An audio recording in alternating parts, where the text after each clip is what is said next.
Hey there, it's Sean Tuttle with a video update, the first one in a long time, coming to you from the World Domination Summit in Portland, Oregon. We just heard Darren Rowse speak. He is the founder of ProBlogger, and he also started a digital photography school. And his first blog was in 2002. He was clueless. He wasn't a computer programmer. He didn't have any design. He didn't have writing background. He just started. And it grew organically, and now it's one of the most popular and well-regarded. It is like one of the blogging go-to sites out there.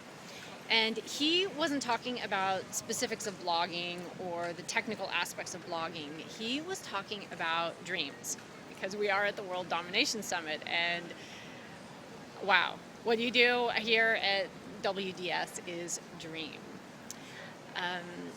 The part I wanted to share with you was that, it came from when he was in high school. He had all of these dreams, and he was really passionate about them. And some of them he did, and he pushed his comfort level and did things like take a photography class, and he took a public speaking class, even though he was really shy. And about 5 years later, after he was out of high school, he realized that he wasn't really acting on any of them. So his dreams were, say, in this direction, but his trajectory was in another direction. And he realized he needed to do something about that. And that's what the talk was about. And at the end, he wanted everybody to say two things. One sentence: what is a dream of mine? And two, what is something that I'm going to do towards it? And this is a challenging one for me. And so this is what I wanted to share with you. And this is what I would like you to do as well. And that is, when someone starts talking about dreams or asking me about my dream, I immediately go big picture, and it's huge. And honestly, I don't know just what that's going to look like. I don't have the details fleshed out. I know I want to help people live in their heart all the time. I want people to use their intuition practically on a day-to-day basis in their decision making and their priority setting and all that kind of stuff.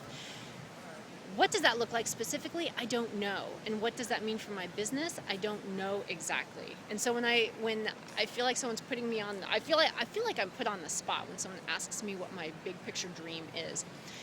And so when he told us to do this and tell our neighbor, I started getting a little bit nervous. And all of a sudden I went into my headspace and I was like, oh God, which part of this am I going to say? And I took a deep breath.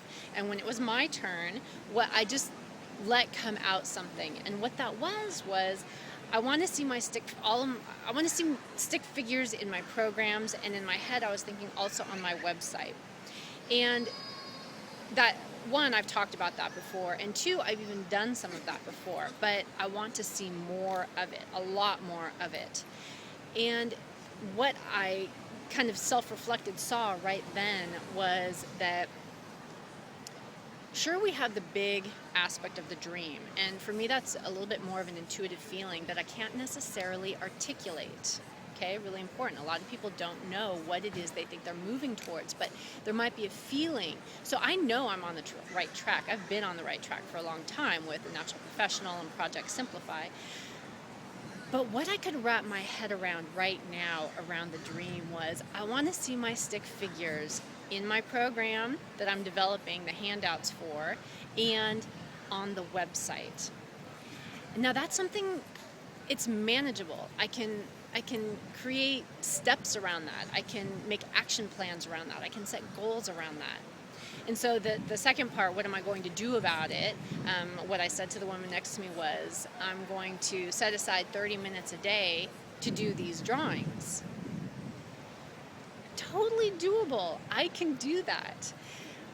So the moral of the story here, what I would like for you to do is to acknowledge or recognize what are some of the indications of what your smaller dreams are. Even if you don't know what the big picture is, what is one way that you can identify the small dreams? And maybe it's sort of a, wouldn't it be cool if, and that just lights you up. That's in that direction. For me, these little stick figures, they're popping up in my head all the time. So maybe it's a feeling that you have, and maybe it doesn't make sense, and that doesn't matter. What matters is that you listen and that you recognize it for a little bit of dream that is going to move you towards that bigger one. It's not always clear, you know? We don't always get this sign, this is your dream, and so it can be really subtle. So I encourage you to listen to that subtlety and know that that is your soul talking to you. Okay, signing off from this podcast, video update. And I wanted to show you this cool bag that they gave us.